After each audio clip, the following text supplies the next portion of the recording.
Good afternoon. Sorry. Good afternoon, sir. Take a seat. Yes. So, what does your name mean, Ishita? So the name Ishita is another name for goddess Durga. Okay. Could you give a brief introduction, please, for the benefit of the panel? Yes, sir. I'm Ishita Kishore. I'm a graduate in economics from Shriram College of Commerce, Delhi University. Thereafter, I started working with Ernst & Young in the profile risk advisory for 2 years. And I've been an active sports person across my life, and I believe it has shaped my personality. So with respect to microeconomics, what are price caps, how they work, as in from the economics perspective? So in a free market economy, it would be the forces of demand and supply that would lead us to equilibrium. But in a price cap, we define what would be the highest price that can be charged.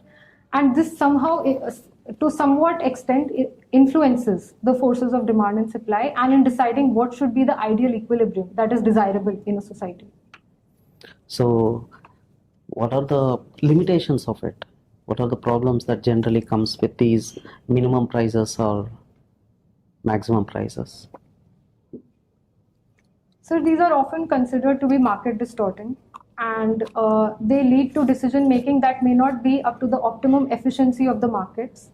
However, sir, there are certain benefits also of these policies, because in a welfare state like India, we have to ensure the maximum welfare of most people, and in agriculture we use price No, cap. explain more on the limitations. Okay. So first would be market distortion. Second would be, sir, inefficient decision making, because this might not be in the economic interest. Can you explain that? So for example, if we have to buy a product, and depending on its availability and depending on how many people want it, a price is derived. But if an external force decides that no, this will not be the price, this is the maximum you can charge, it disincentivizes the suppliers in terms of their freedom in deciding the prices, and it also reduces the agency and choice available to the consumer in terms of what they are willing to pay and what they actually pay. So let me ask you a much more basic question. So we have a lot of goods and items that we see around right now. What exactly determines the price of any good or a commodity? Is it cost of production, or is it labor, or what exactly? So having worked closely in pricing decisions of many companies, I have seen that there are two approaches to this. We can have a cost-based pricing, that is to ensure that we cover our costs, or we can have a price-based costing, that this is the maximum price in the market, and somehow I have to move around my costs to arrive at this to be competitive and to be a legitimate or acceptable brand. So these are the two. So which one is more? Are you saying that both have equal applicability in real world?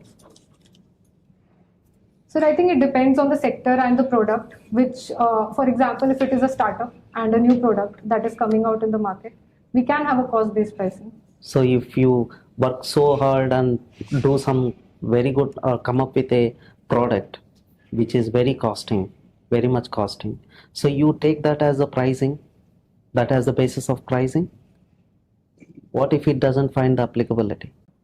So there are business risks in these decision making, but depending on the applicability and the usefulness of that particular product, companies take these decisions, and they also make forecasts about how much the demand would be, which is the market, and whether the government is interested in supporting a product like this. Is it a game changer? So this can enable cost-based pricing. Okay. So other thing with respect to public economics. A lot of time we hear in the budget about the debt to GDP ratio. So which is more accurate way of understanding the government's ability to manage debt? Is it debt to GDP ratio, or is it debt to the government revenues ratio?